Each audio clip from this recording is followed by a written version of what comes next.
আজ 2 দিন হলো আমাদের গ্রেড বিম ঢালা হয়েছে।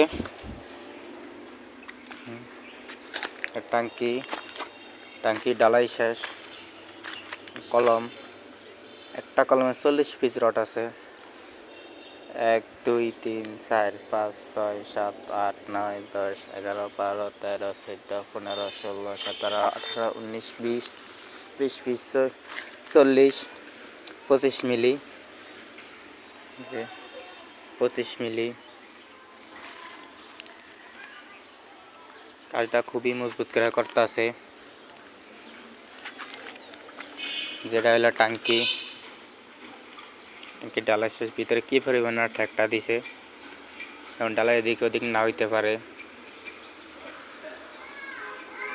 তারপরে যে ওই সাইডে আছে লিফটটা দেখাইতেছি 1 মিনিট।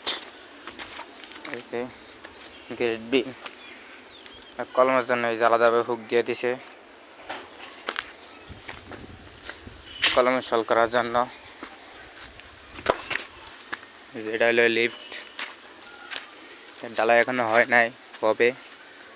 শাটারিং কমপ্লিট হয়েছে।